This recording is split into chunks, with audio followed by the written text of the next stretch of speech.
I've got a few questions to begin our lesson today. What determines what you do or do not do?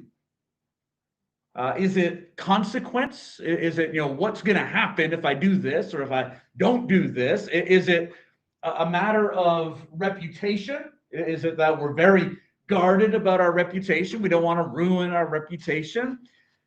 Is it maybe more simple than that, whether people will find out or not that I did this or that? For different people, it might be a different answer. C.S. Lewis has been attributed as saying integrity is doing the right thing even when no one is watching. We need to be people of integrity. Joseph was an individual of integrity. We should do the right thing because it is right. And when no one else is watching, we should understand that God is still watching and that God sees. And so in Genesis 39, we have this young man by the name of Joseph. He is 17 years old. He was betrayed by his brothers, sold by them as a piece of property to slave traders. He was sold again thereafter when the slave traders made their way down to Egypt and bought by Potiphar. He's a young Hebrew man with no family and no supports in the land of Egypt. He also has no one to hold him accountable or to anchor his conduct. He could very easily go off the deep end, as we say. Things could go very much awry for Joseph, and yet Joseph is an exceptional example of integrity. He did what was right because it was right, regardless of who was watching or who was not. He refrained, he even fled from what was wrong because it was wrong.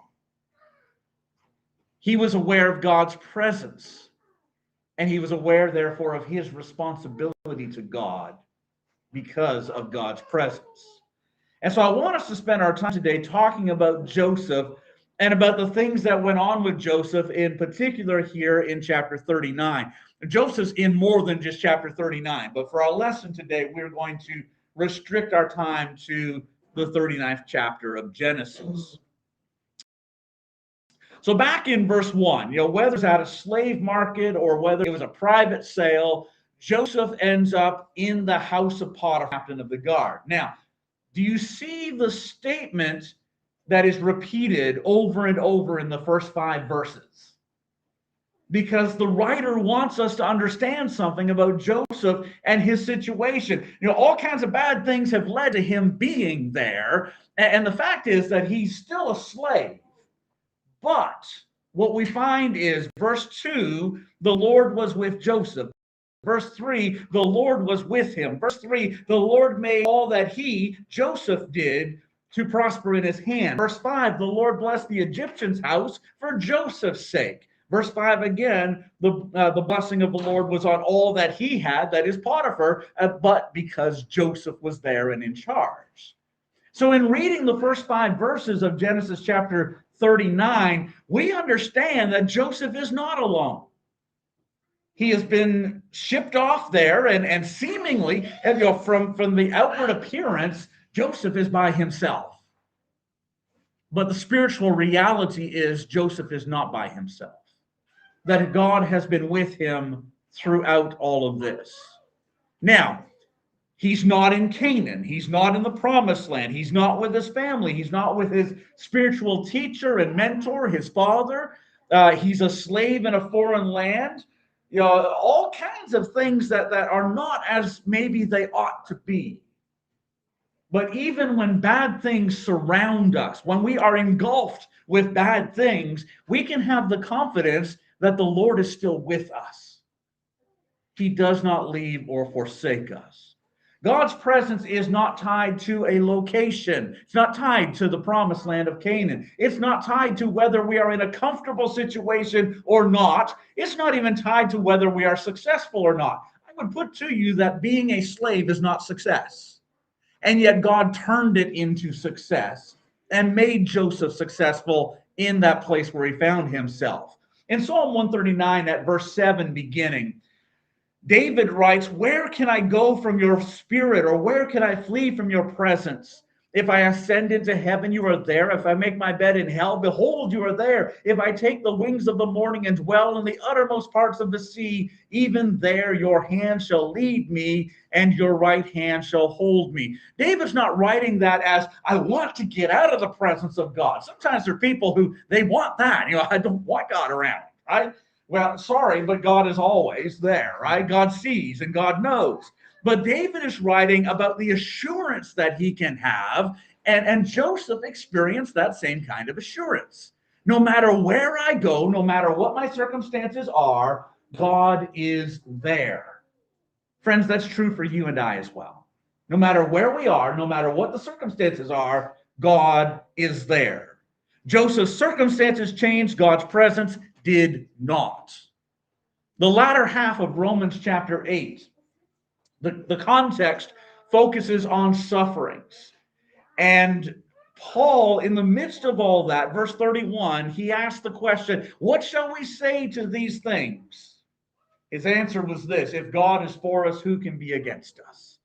He's not saying that the bad things will just stop happening. Bad things will still happen. This is the apostle who, over in 2 Corinthians, he lists out just this enormous list of bad things that have happened to him. And understand, it's not a complete list, right? There's more that would have been added to that list after he wrote 2 Corinthians. But in all of that, God's presence was still there with Paul throughout those hardships. What I find interesting with Joseph, and understand, we don't have everything recorded about the people that are in Scripture, but I think if some of this had happened, maybe it might have been recorded, because the Scriptures don't shy away from recording when God's people complain. Joseph did not. There is no indication that he complained about this raw deal that was given to him. There's no point at which we find him saying, this just simply isn't fair. I don't deserve this. I deserve better. There's nowhere where he says, why should I be faithful to God if I'm just going to be a slave to another man? That is not the disposition that Joseph had. And so even in these much less than desirable circumstances, we find Joseph remaining faithful to God. 1 Corinthians chapter 4 and at verse 2, it says, it is required in stewards that one be found faithful. That's stewards, S-T-E-W-A-R-D-S, not stewards, S-T-E-W-A-R. But stewards need to be faithful stewards as well. But that's for you and I. God wants us to be faithful individuals, not just wants. It is required in stewards that one be found faithful. If we are going to be good servants of Jesus Christ, then faithfulness is not a matter of circumstance. It is a matter of, that is who I am, that is what I'm going to be, that is what I must do, regardless of where I am, what's going on, who's around me or not. And so we need to be people of integrity. We need to be those who are always going to be faithful to God and do the right thing in the unseen moments. Again, that's the definition that C.S. Lewis gave so far as integrity, is that we will do the right things when nobody is watching, because God is still watching. And so in the unseen moments, do the right thing. Be faithful even in the small things. Remember, Jesus talked the reward for some of his servants. You were faithful in a few things, I will make you ruler over many things, right? The small things matter in life. Don't just overlook them and think, well, it's okay to go and do something that I ought not do, because it's only a tiny thing, right? Do you know what tiny things turn into? They turn into big things. When you start a snowball, you start it as something really small, right? And if you're going to make a snowman, there's no big snowball that starts out, right? You start with a tiny thing. You keep rolling and rolling and rolling, and it gets bigger and bigger and bigger. Sin's the same way. It may start very small. We might find a tiny thing that nobody's going to care, but it'll turn into something big. And so be faithful in the small things, and decide that we're going to obey even if there is no temporal incentive or reward. In fact, sometimes obedience to God will bring hardship and difficulty. But that's okay because God has the reward in store for us in the hereafter. So, coming back to Joseph, Joseph remained faithful to God in the midst of some very difficult circumstances. Again, hated, sold as a slave, no hope of freedom. No, slaves don't get freedom in Egypt. That's not going to happen. No expectation to be anything more than a slave through the rest of his life. Now, we know the fullness of the story, right? We know that he ends up being elevated to second in command in the land. Put yourself in Joseph's position. That is not a reality. That's not something that he would even dream about taking place. He is a slave in another man's house. But things got worse. As bad as all of that is, things got worse. And so between verse 7 and verse 12, notice what it says. It came to pass after these things that his master's wife cast longing eyes on Joseph, and she said, "Lie with me."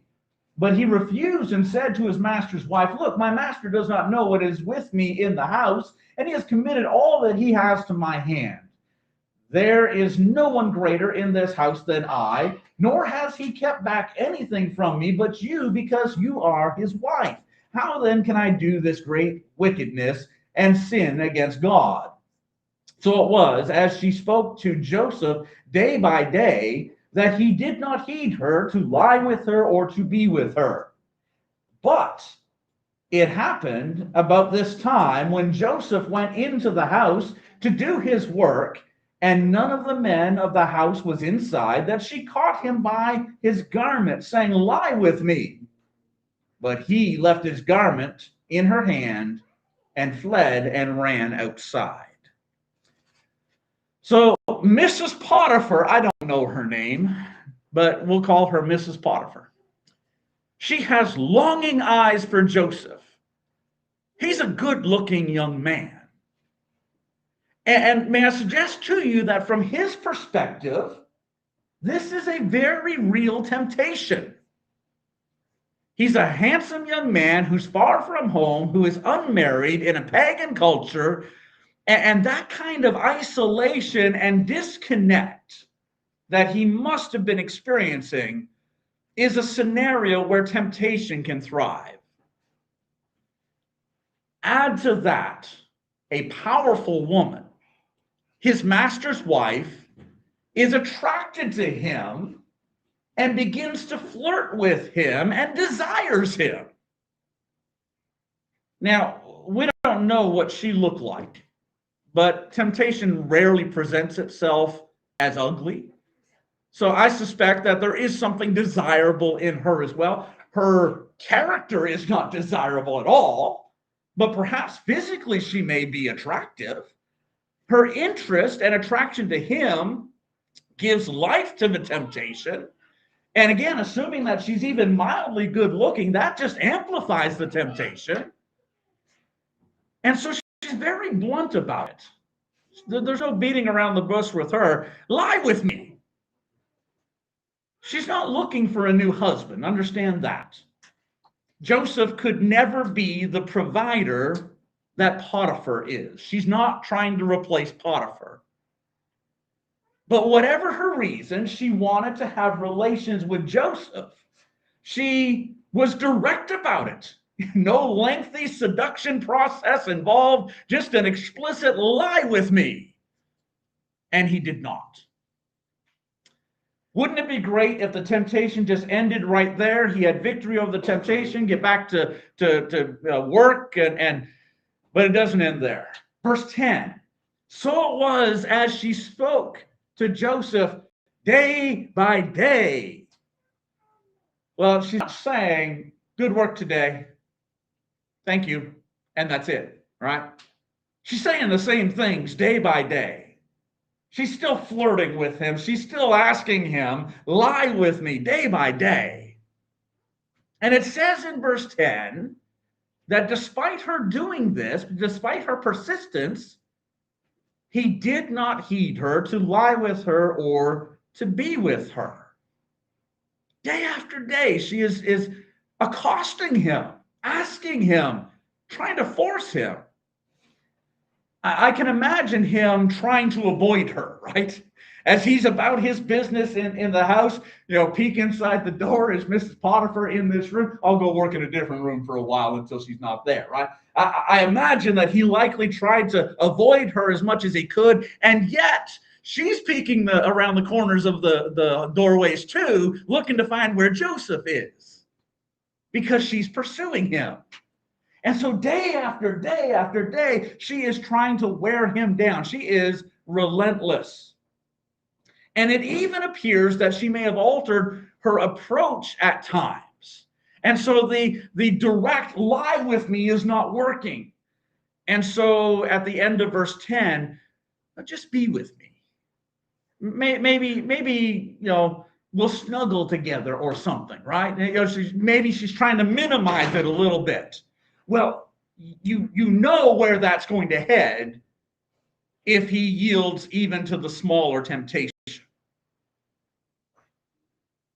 She's just simply repackaging the same temptation. Verse 11 and 12 describes the last occasion that this happened.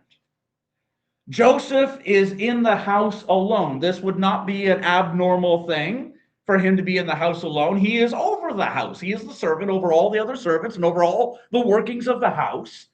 He's not trying to pursue her whatsoever. I think he's trying to avoid her as much as he can. But on this occasion, he is in the house alone. Nobody else is around, and she finds him and corners him. If he was mindful at any point to yield to this temptation, this would have been the ideal scenario. Nobody's around. Who would know? Remember, I asked at the beginning, what we do and what we don't do. What is the determining factor? And unfortunately, for some people, it's who's watching. Nobody was watching. There was nobody there. It was him. It was her. That was it.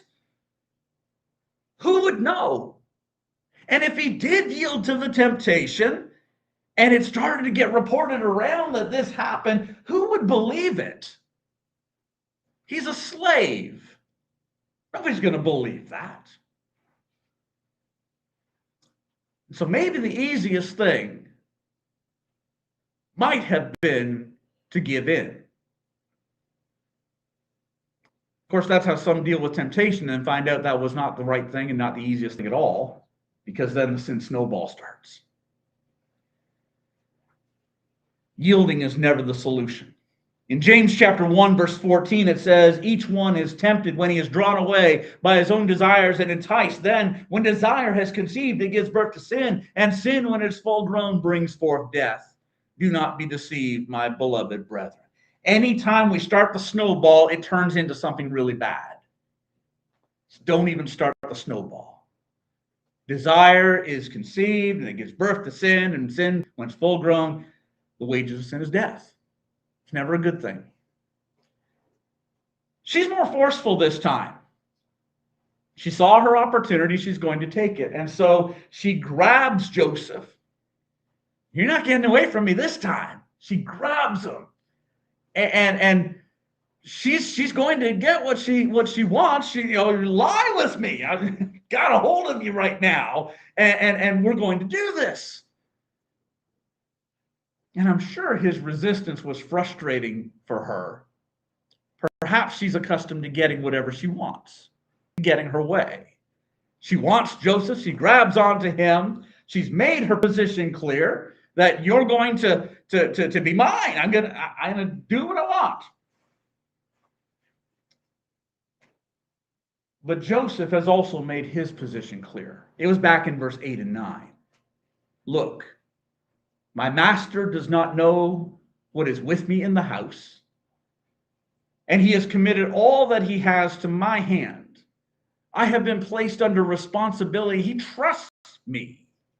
There is no one greater in this house than I. That's not arrogance. That's a statement of his position. I am the lead servant in this household. Nor has he kept back anything from me but you, because you are his wife. I have no authority over you. And then he goes on to say this, how then can I do this great wickedness and sin against God? Joseph has authority over all the workings of the house. Everything is in his hand except for her. But Joseph refuses her attempts to seduce him for three reasons. First of all, it would be a betrayal of my master. He just told her, here's what Potiphar has given to me. Here's how he has blessed me in this scenario where I'm a slave. He has elevated me. How can I betray Potiphar? Potiphar trusts Joseph, and so he's not going to violate that trust.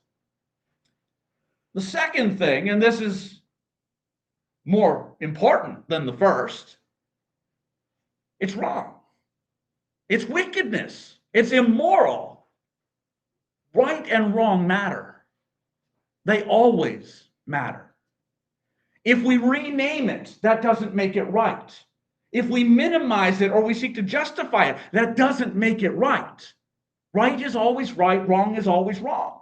Isaiah 5 verse 20, woe to those who call evil good and good evil. We live in a society where that happens all the time. This would be evil, and to say otherwise wouldn't make it otherwise. But then the third thing that he brings up is the most important here, and that is that this would be a sin against God. I serve God. He has a consciousness of God, that God is with him. Remember, verse 1 through 5, multiple times in verse 1 through 5, the Lord was with Joseph. And Joseph understands that. This is the foundation. This is the key to why he's not going to give in to her. And that is because he serves God.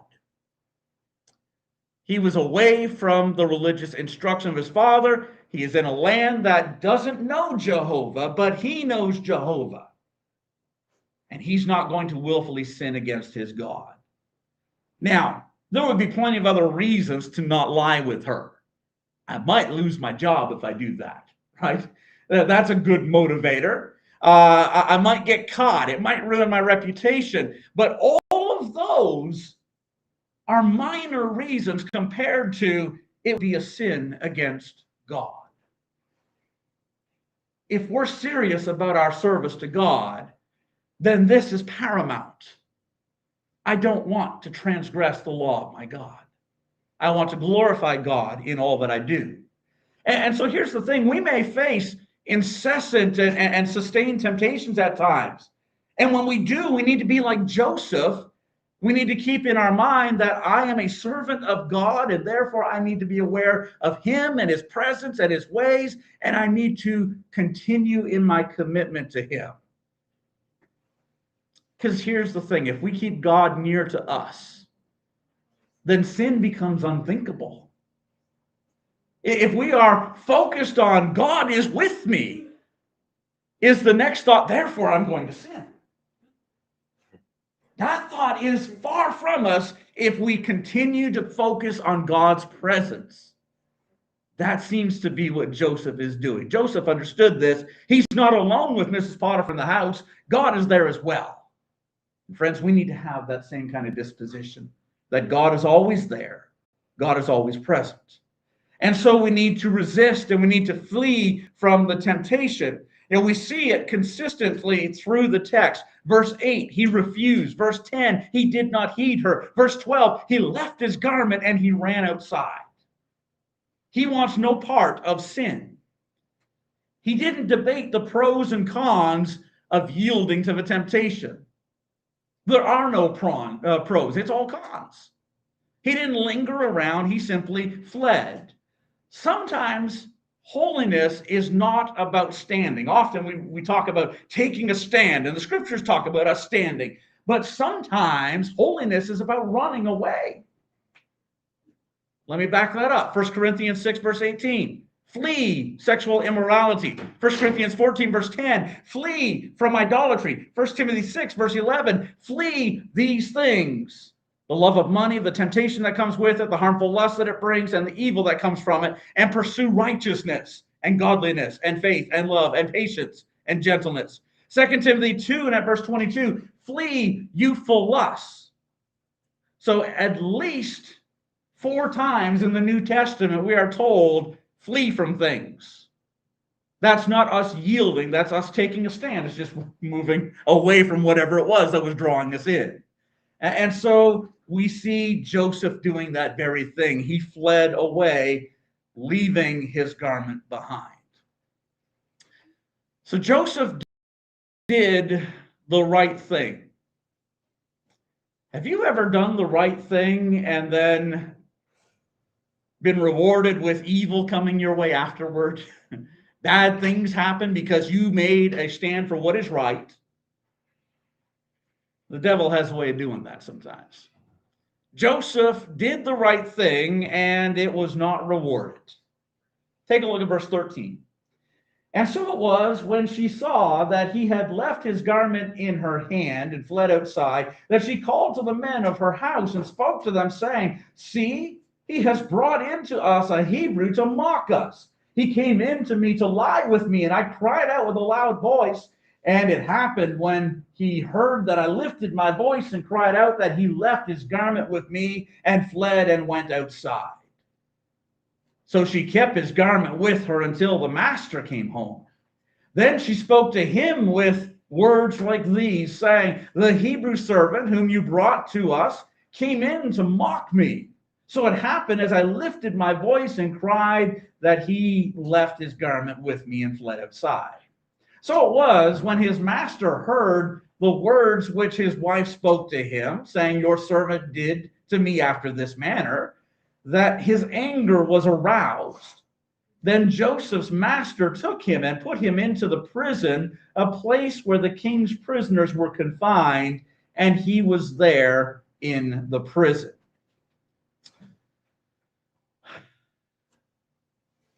I think she's irritated with him. She is not happy. This was her bringing everything she had to the table, and it failed. But she's got his garment.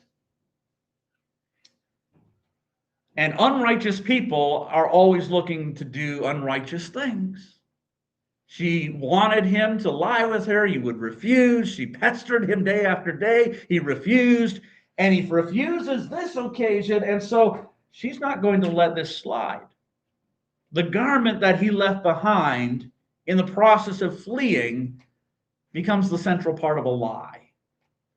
And so first of all, she uses it to lie to the men of the house. She calls them in. Oh, you didn't know what happened? Let me tell you what happened. This Joseph tried to lie with me, and I screamed out and he ran away. Well, there's some of those words would tell us the truth, but it's all flipped around, right? She's the one who was trying to lie with him and he fled away because it would have been wrong, but he tried to lie with me, and Potiphar shouldn't have brought him in.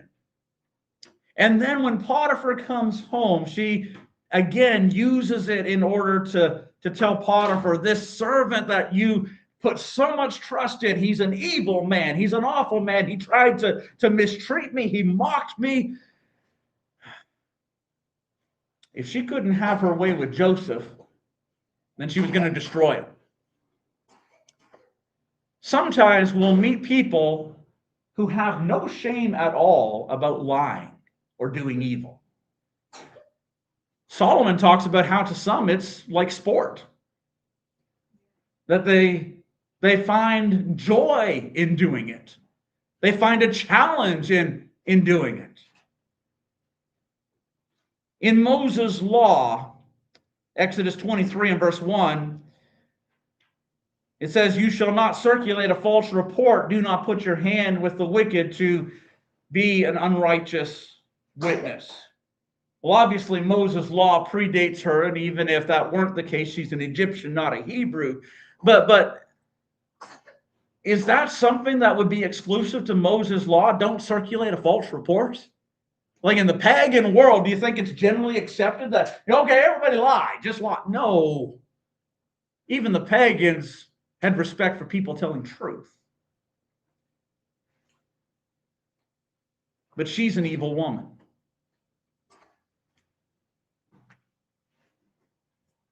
It's common decency not to lie about people, not to conspire, to bear false witness.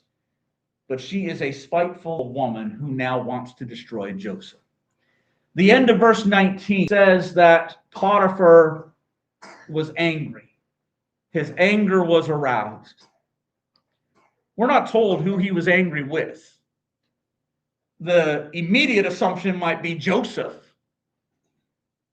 Though I've often wondered, is it Joseph or is it his wife that he's angry with? I don't know. Up till this point, Joseph has been a man of integrity, a faithful servant. He's over everything in Potiphar's house, and Potiphar is prospering because of that. Is this his wife's character and he knows it? But he's sort of left in a difficult position. Does he call his wife a liar, or does he go ahead and punish Joseph? I don't know.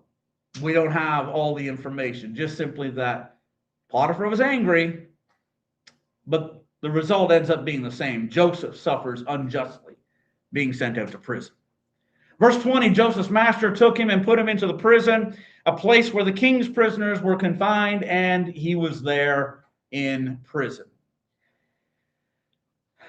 Friends, faithfulness, does not guarantee immediate rewards or goodness. Sometimes you do the right thing and you get bad in return. And we need to just come to terms with that. That happens in the world. The world has evil people who do evil things, and we still do the right thing. Over in 1 Peter 2, verse 18 beginning, servants, be submissive to your masters with all fear, not only to the good and gentle, but also to the harsh. We don't get to choose whether we're submitting to our master or not. It doesn't matter what their disposition is. The right thing to do is to submit. That's Peter's point to the servants. He says in verse 19, for this is commendable if because of conscience toward God one endures grief, suffering wrongfully. For what credit is it if when you are beaten for your faults, you take it patiently? But when you do good and suffer, if you take it patiently, this is commendable before God. We would like to think that doing what is right will always yield what is good. It doesn't. We might do good and receive evil in return. And we need to be okay with that. Because this world is not our home. And God sees what takes place, and God will deal with it in the end. In the context of this verse, Peter goes on at verse 21, for to this you were called, because Christ also suffered for us, leaving us an example that you should follow his steps. How many of the things that Jesus suffered were justified? None. Peter goes on to say, he committed no sin, nor was deceit found in his mouth, who when he was reviled, did not revile in return. When he suffered, he did not threaten, but committed himself to him who judges righteously, who himself bore our sins in his own body on the tree, that we, having died to sins, might live for righteousness, by whose stripes you were healed. Jesus suffered all kinds of evil and hardship for you and I. He didn't deserve any of it. But I'm thankful he was willing to suffer it. Faithfulness, doing what is right, can bring hardship and suffering. That's just a truth of the here and now. But it's still right to do what's right. It's always right to do what's right. And God will make it right in the end. And so what we find here in the text, the evil actions of another person has cost Joseph his position. He's no longer the head slave in Potiphar's house. It cost him his reputation. He's that servant who violated his master's wife. It cost him his freedom, which is odd to say because he was already a slave. But I suspect he had a whole lot more freedom as a slave, the head slave in Potiphar's house, than he does now locked behind bars in prison. It cost him a bunch of things, but understand this, Joseph did not lose his integrity. He remained an upright, good, and honest man. And he did not lose God's presence. God was still with him. He might have felt alone. He might have questioned why God would allow this to happen to him. And sometimes we'll have a lot of questions and maybe not a lot of answers in regard to things like that. But verse 21 tells us God was with him. The Lord was with Joseph and showed him mercy and gave him favor in the sight of the keeper of the prison. The keeper of the prison did not look at anything that was under Joseph's authority because the Lord was with him, and whatever he did, the Lord made it to prosper. Haven't we read that before? Wasn't that the first 5 verses? Right? That's where we started this text, is that the Lord was with him. Now, the circumstance has changed. He's not in Potiphar's house anymore. The first 5 verses was about his experience in Potiphar's house. And that is that the Lord was with him and made everything that was in his hand prosper. The Lord blessed him. Now that he's no longer in Potiphar's house, but he's in a prison, well, God is still with him. And God is still showing mercy. God is giving him favor in that new circumstance. And he has authority given to him under that as well. God doesn't change. God is faithful wherever we find ourselves. And we need to keep that in mind. For Joseph, again, being a slave in Egypt, that's a lot worse than being at home with his father. But God was still with him. Being in prison, that's a lot worse than being the head slave in Potiphar's house. But God was still with him. The promise of God's presence is not contingent upon how life is going for you and I. I am so thankful of that. Sometimes life stinks. It really does. But God is still with us. It doesn't matter how bad life gets. The law would eventually express this comforting statement to God's people. Deuteronomy 31 and at verse 6. Be strong and of good courage, for the Lord your God, he is the one who goes with you. He will not leave you nor forsake you. Just a few verses later, 31 and verse 8, the Lord, he is the one who goes before you. He will be with you. He will not leave you nor forsake you. Do not fear nor be dismayed. Later on, Joshua, who leads them into the promised land. Joshua 1 verse 5, it says, as I was with Moses, so I will be with you. I will not leave you nor forsake you. David, many, many years later, Psalm 37, verse 25, I have been young and now I am old, yet I have not seen the righteous forsaken. There seems to be a consistent message here that if you and I will commit to serving God, then he will be with us. For you and I in the New Testament, over in Hebrews in chapter 13 at verse 5, he himself has said, I will never leave you nor forsake you. So we may boldly say, the Lord is my helper. I will not fear. What can man do to me? Well, man can tempt you and lie about you and get you thrown into prison. That's what we learned from Joseph. But that didn't change the fact that the Lord is my helper. The Lord is with me, and the Lord will bless us. And so Joseph prospered again, even in chains. And the reason is simple, because God is good, and because Joseph remained a man of integrity. The keeper of the prison sees that in Joseph, sees the same uprightness and goodness that Potiphar saw, sees Joseph's diligence and virtue, and so he continues to be blessed. God's presence with his people is not measured by our circumstance. Just keep that in mind. What we're going through does not matter. How good, how bad it is, that does not matter in the grand scheme so far as God will be with us.